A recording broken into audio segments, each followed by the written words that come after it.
Good morning class 12th। बादल को घिरते देखा है उसके लास्ट पैराग्राफ का जो मैंने आपसे किया था।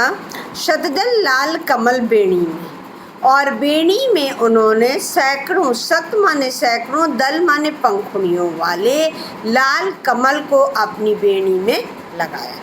यहाँ से आगे का कंप्लीट करा देती हूँ और उसके बाद फिर एज रिवीजन के तौर पे मैं आपको पूरा पाठ करा दूँगी।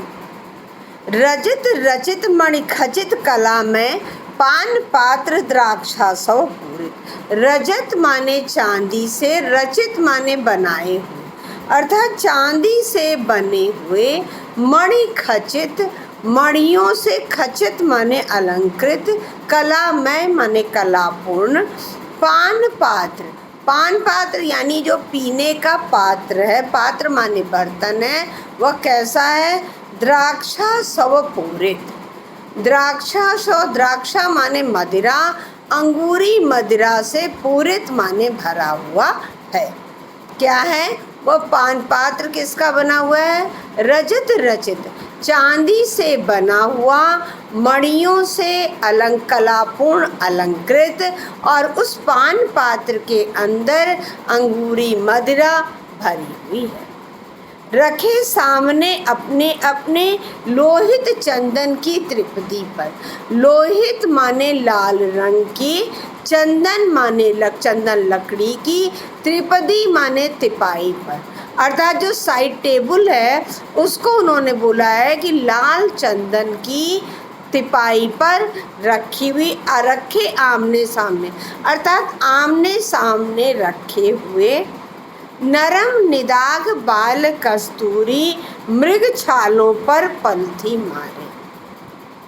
पहली चीज, जो साइड टेबल है वो कैसा है? लाल चंदन की लकड़ी का बना हुआ है और उसके ऊपर पान पात्र रखा है, और वह पान पात्र कैसा है? चांदी का बना हुआ, अनेक प्रकार की कलापूर्ण मणियों से अलंकृत है, और उसके अंदर अंगूरी शराब भरी हुई।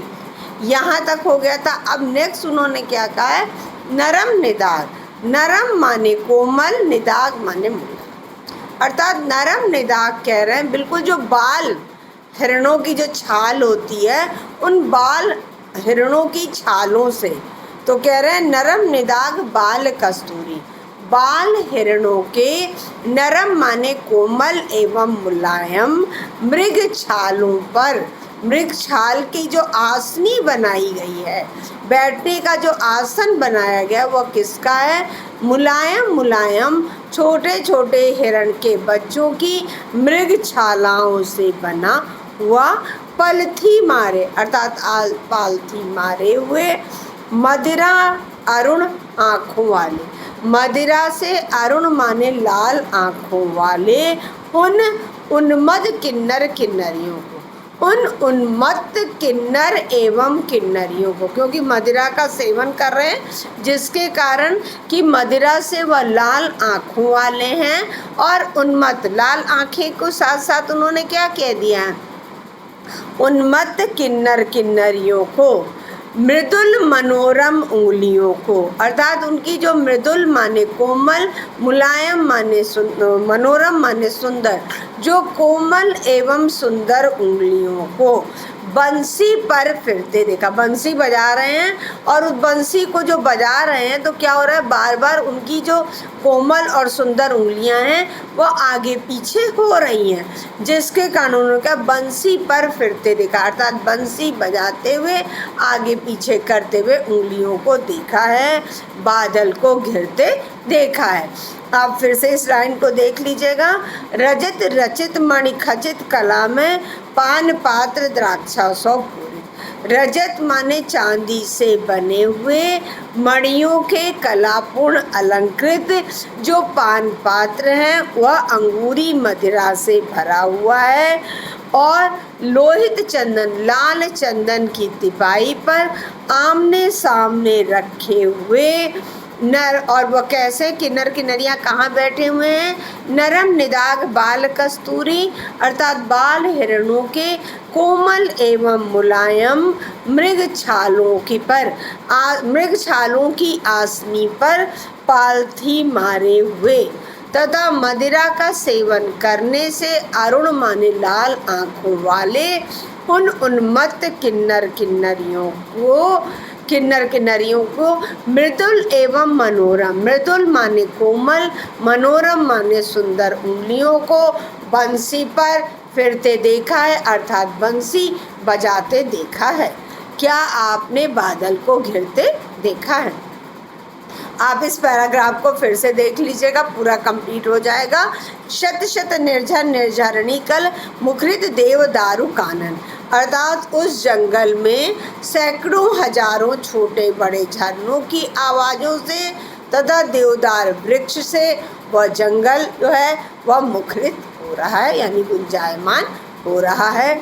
शोणित धवल भोजपत्रों से छाई हुई कुटी के भीतर, शोणित माने लाल रंग के, धवल माने स्वच्छ या श्वेत रंग के, भोजपत्रों से छाई हुई यानी बनाई हुई कुटी के अंदर रंग बिरंगे और सुगंधित फूलों से कुंतल को साजे, अनेक प्रकार के रंग बिरंगे तथा सुगंधित फूलों से अपने कुंतल यानी बालों को सजाए हुए इंद्रनील की माला डाले शंख सरीखे सुघड़ गए, तथा इंद्रनील मणि की माला को डाले हुए, और गले कैसे हैं? शंख के समान सुंदर गले में इंद्रनील मणि की माला को डाले हुए, कानों में कुबले लटकाए शतदल लाल कमल बेणी, तथा कानों में उन्होंने कुमुदनी को पहन रखा है, और साथ में उन्होंने शतदल लाल और अपनी बेणी यानी चोटी में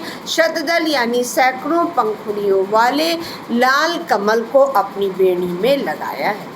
रजत रचित मणिखचित कला में पान पात्र द्राक्षासो पूरित, चांदी से बने हुए तथा मणियों से कलापूर्ण अलंकृत जो पान पात्र है वह द्राक्षासो यानी अंगूरी शराब से भरा हुआ है, रखे सामने अपने अपने लोहित चंदन की तृप्ति, लाल चंदन की तिपाई पर दोनों ने अपने आमने सामने रखे हुए नरम निदाग बाल कस्तूरी मृग छालों पर पलथी मारी, बाल कस्तूरी यानी बाल हिरणों की कोमल तथा मुलायम मृग की जो छालों की आसनी है उस पर पलथी मारे हुए मदिरा रुण आँखों वाले उन उन्मद किन्नर किन्नरियों को, मदिरा से लाल आँखों वाले उन उन्मत्त किन्नर एवं कुन्नरियों को मृदुल मनोहर, किन्नर किन्नरी क्या कर रहे हैं? बंसी को बजा रहे हैं,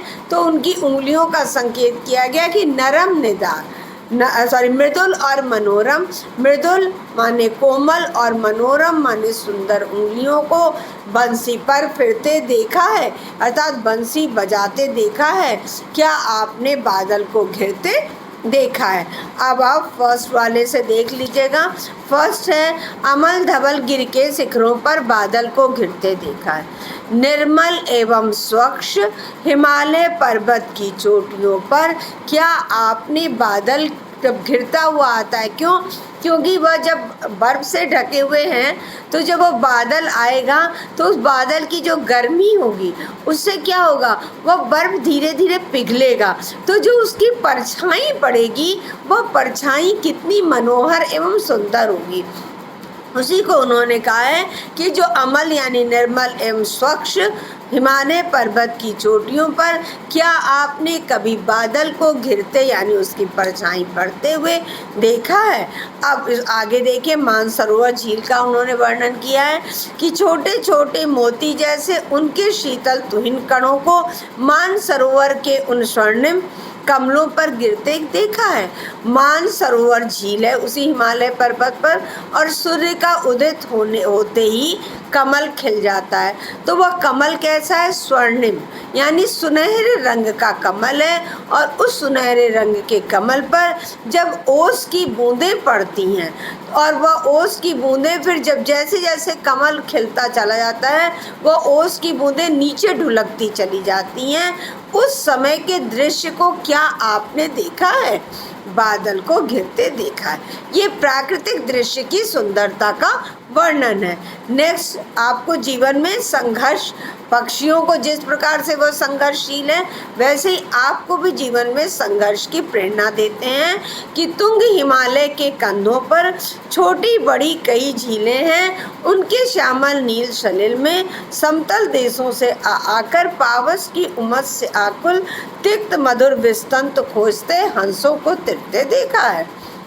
तुंग माने ऊंचे नीचे, जो हिमालय कंधे, जो हिमालय के जो कंधे हैं अर्थात छोटी बड़ी ऊंचे ऊंचे हिमालय पर्वत के जो और पहाड़ हैं, उन पहाड़ों से न जाने कितनी छोटी बड़ी झीलें प्रवाहित हो रही हैं और उन जो झीलें जो प्रवाहित हो रही हैं उनका सलिल कैसा है, दो रंग दो पॉइंट दिया है, श्यामल है और नील है। उस जल में समतल देशों से यानी पृथ्वी तल से आकर के, कैसे वो पृथ्वी तल से, पावस की उमस से आकुल, पावस माने गर्मी की, गर्मी के कारण वहाँ की उमस से व्याकुल हो करके, क्योंकि एक भारत देश ही ऐसा है जहाँ पर कि ऋतुओं का जो परिवर्तन है, अब एकाएक जाड़े के बाद गर्मी नहीं आती बल्कि वह धीरे धीरे बसंत पतझड़ इत्यादि होते हुए आता है, इसीलिए यहाँ पर तुरंत लोग चले आते हैं। इसीलिए जयशंकर प्रसाद ने भी ये लिखा हुआ है कि छोटे छोटे सुरधनु फैसारे, अर्थात छोटे छोटे अपने इंद्रधनुष रूपी पंखों को फैलाए हुए पक्षी ऐसा लगता है कि इस भारत देश को ही अपना प्यारा घोंसला समझकर इधर की तरफ चले आ रहे हैं। क्यों? क्योंकि हमारे यहाँ शरणागत की रक्षा, जो हमारी सांस्कृतिक मूल्य है, शरणागत की रक्षा, अतिथि देवो भव,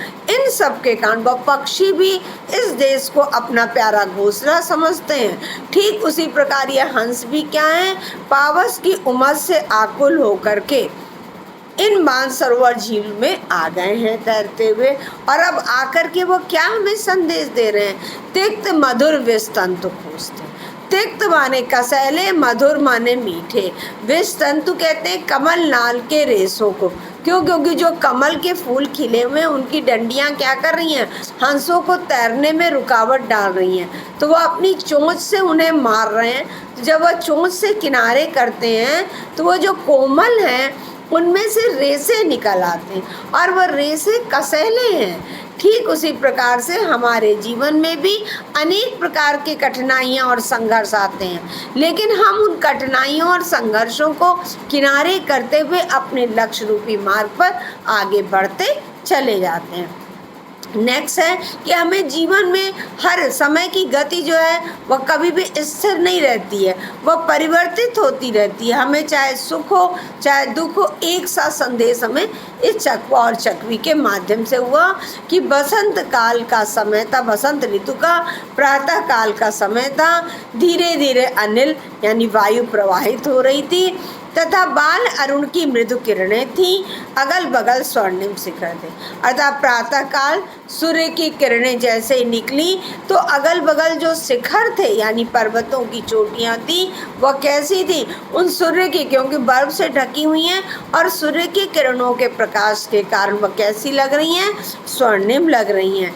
लेकिन जो निशा काल का आगमन होते ही जिन्हें चिरकाल से अभिशाप मिला है कि वे दोनों एक दूसरे से अलग रहकर ही व्यतीत करेंगे रात, क्योंकि बेबस उस चकवा चकवी का बंद हुआ क्रंदन, अर्थात उन लाचार चकवा चकवी का, क्योंकि बाल अरुण की मृदु किरणें आ गई हैं जिसके कारण कि उनका क्रंदन बंद हो गया और उसी महान सरोवर के किनारे शैवालों की जो हरी दरी है उस दरी पर उन्होंने फिर से उन्हें प्रणय कला यानी प्रेम कीड़ा करते देखा।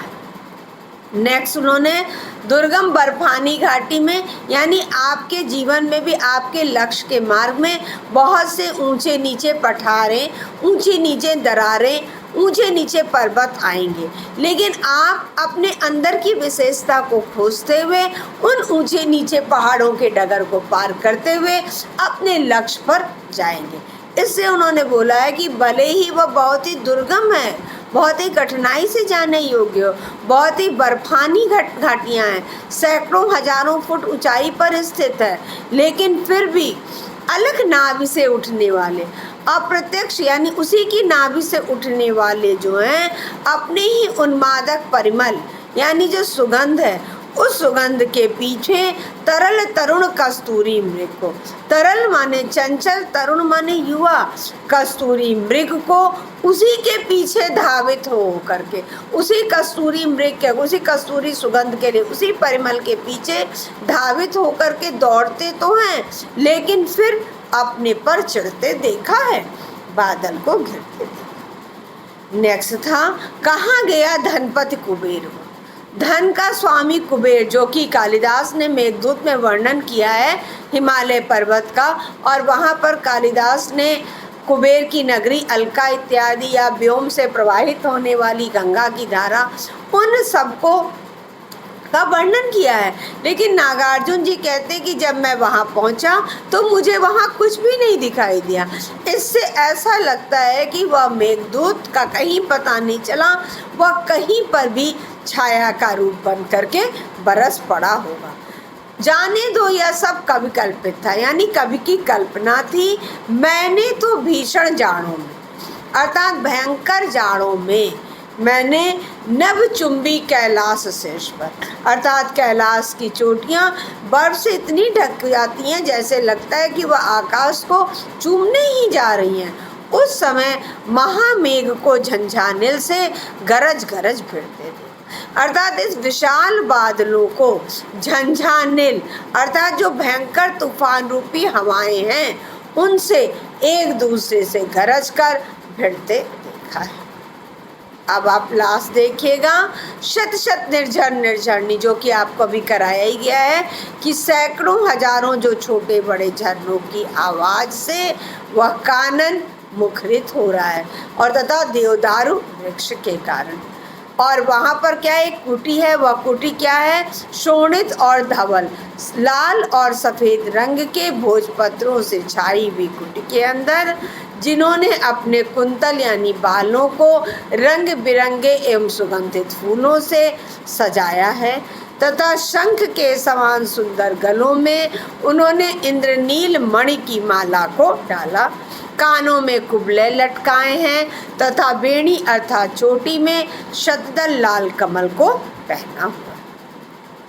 रजत रचित मणिखचित कला में पान पात्र द्राक्षासु, चांदी से बने हुए तथा मणियों से कलापूर्ण अलंकृत पान पात्र में द्राक्षासौ यानी अंगूरी मदिरा से पूरित भरा हुआ लाल चंदन की त्रिपदी पर आमने सामने रखे हुए बाल अरुण के कोमल एवं मुलायम मृग छालों पर की आसनी पर पालथी मारे हुए मदिरारुण मदिरा से लाल आँखों वाले उन उन्मत्त किन्नर किन्नरियों की मृदुल माने कोमल, मनोरम माने सुंदर उंगलियों को बंसी पर फिरते अर्थात बंसी बजाते देखा है। क्या आपने बादल को घिरते देखा है? यहाँ तक आपका बादल को घिरते देखा है। इसके द्वारा आपका काव्य मंजरी का क्लास 12th का पूरा कोर्स कंप्लीट हो गया। अंधेरे का दीपक आपके कोर्स में इस बार हटा दिया गया है।